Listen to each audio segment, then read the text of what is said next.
என்ன காரியம் பண்றீங்க தேசிகரே? உங்க உடம்புல இருந்த பூணூல் எங்க சாஸ்திரிகளே? அத கேக்குறதுக்கு நீங்க யாரு? இந்த கோவில் தர்மகர்த்தாவா? அந்த அம்மனுடைய பக்தனா கேக்குறேன். எங்க உங்க யஜ்ஞோபவீதம்? யஜ்ஞோபவீதம் பரமம் பவித்ரம். வாரமா இருந்தது அறுத்தறிஞ்சிட்டேன். எனக்கு தேவையானது எல்லாத்தையும் அடைஞ்சிட்டேன். அப்படின்னா பரம்பரையா வந்த வழிமுறைகளை தூக்கி போட்டுட்டு யஜ்ஞோபவீதம் இல்லாமலே அம்மனுக்கு மங்களாரத்தி பண்ணீங்களா? ஏன் மங்களாரத்தி நடக்கலையா? பக்தர்கள் எல்லாரும் சந்தோஷப்படலையா? ஏதாவது வித்தியாசம் இருந்ததா? வம்ச பாரம்பரியமா உங்களுக்கு சொன்ன சாஸ்திர சம்பிரதாயம் எல்லாத்தையும் நீங்க தூக்கி போட்டுட்டு உங்க பவித்திரத்தை எழுந்துட்டு இன்னைக்கு மகாமங்கள ஆரத்தி பண்ணீங்கல்ல? சாந்தம் பாபம் சாந்தம் பாபம். இத்தனை வருஷங்களா சாஸ்திர சம்பிரதாயங்களை கடைபிடிச்சு தான் நான் அம்மனுக்கு சேவை செஞ்சேன். ஆனா அதுக்கு பலனா எனக்கு என்ன கிடைச்சது? எனக்கு பக்கவாதம் ஏற்பட்டு அந்த சிறிச்சக்கரத்தை தொடக்கூட முடியாத நிலைமைக்கு ஆளான. ஆனா இன்னைக்கு என்னாச்சு? ஆனா இன்னைக்கு நீங்க சொன்ன அந்த பூநூல் இல்லாமலேயே அம்மனுக்கு மங்களாரத்தி பண்ணியும் அவ கல்லு மாதிரி தானே உட்கார்ந்து இருந்தா. அதுக்கு என்ன சொல்றீங்க? இதோட உங்க காலம் முடிஞ்சது. உங்களுக்கு இப்ப அழிவு காலம் ஆரம்பிச்சிடுச்சு. இனி நடக்கிறது எல்லாமே சுபமா இருக்கும். இன்னும் அந்த ஸ்ரீ சக்கரத்தை அடைகிறது மட்டும்தான் பாக்கி.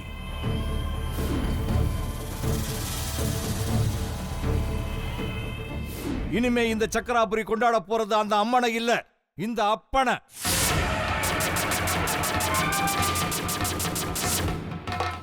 அந்த அப்ப இந்த விருப்பாட்ச சாஸ்திரி தான். இதையெல்லாம் உங்க அம்மன் சும்மா உட்கார்ந்து வேடிக்கை பார்க்கணும். அதுக்கு நீங்க ஒரு ஊம சாட்சியா இருப்பீங்க. ஏன் தெரியுமா?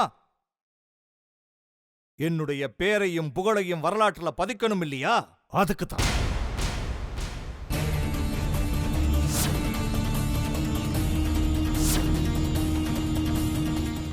அதுக்கு நீங்க இங்கதான் இருக்கணும்.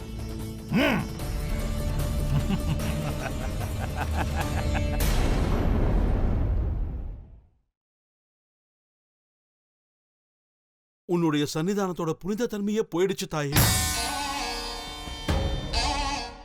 தீட்டு படிஞ்ச இந்த சூழ்நிலையில இனி நான் இருக்க முடியாது. முக்தி கொடு தாயே, எனக்கு முக்தி கொடு. இனிமே என்ன நீயே கூப்பிடுற வரைக்கும் நான் வரமாட்டேன். இனிமே நான் எங்கேயும் நிக்க மாட்டேன், போய்கிட்டே இருக்க போறேன். இந்த ஊர் சகவாசமே எனக்கு வேண்டாம்.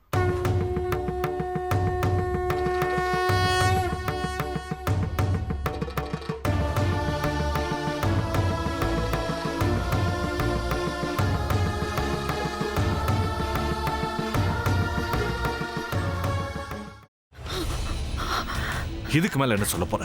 சொல்றதுக்கு வேற ஏதாவது போய் இருந்தா சொல்லிடு. அவதான் ஏமாத்தி எல்லாத்தையும் என்கிட்ட இருந்து பறிச்சிட்டான்னு பார்த்தா நீயும் இப்ப அதே தான் பண்ணிருக்க. ஏன் ஆலியா, ஏன் இப்படி பண்ண? இந்த உலகத்துல பாட்டிக்கு அப்புறம் நான் யார் மேலேயாவது உயிரையே வச்சிருக்கேன்னா அது ஊ மேலதான் உனக்கு தெரியாதா? ஏன் இப்படி பண்ண ஆலியா? உனக்கு காசு பணம் அவ்வளவு முக்கியமா போயிடுச்சு.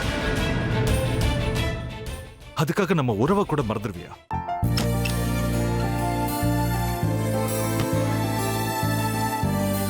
சக்தி சக்தி, ஒரு நிமிஷம்.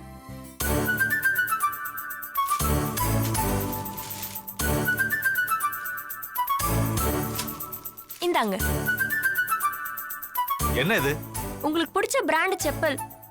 இது என்ன நான் தலையில வச்சுட்டு தூங்கணுமா? சரி, அதை விடுங்க. இங்க பாத்தீங்களா, டைம் பீஸ். இதோட அலாரம்க்கு தான் நீங்க டெய்லி எந்திரிக்கணும். அதெல்லாம் என் மொபைல்ல இருக்கு. முத்து, முத்து,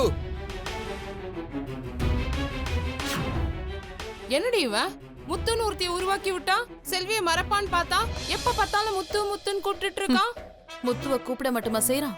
முத்துவ வச்சு என்னென்னமோ செய்யறான். நாம தான் இளிச்சவாய் மாதிரி வேடிக்கை பார்த்துட்டு இருக்கோம். என்ன முறைச்சு என்ன பிரயோஜனமாயா? உனக்கு வேற குரல் போயிடுச்சு. அடுத்து அவ செல்வியை கூப்பிட்டானா என்ன பண்ண போற? உன்னுடைய விருப்பப்படியே நீ ராமநாத வீட்டு மருமகளா வாழ போற.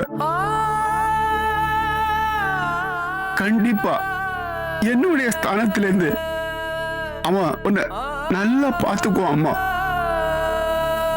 டேய், அவரை பத்தி தான் உனக்கு தெரியும்ல. அவர் எந்த முடிவு எடுத்தாலும் அதான் ஃபைனல். நம்ம அப்பா வேணுமா வேணாமாங்கிறத நீயே முடிவு பண்ணிக்கோ. வாடா.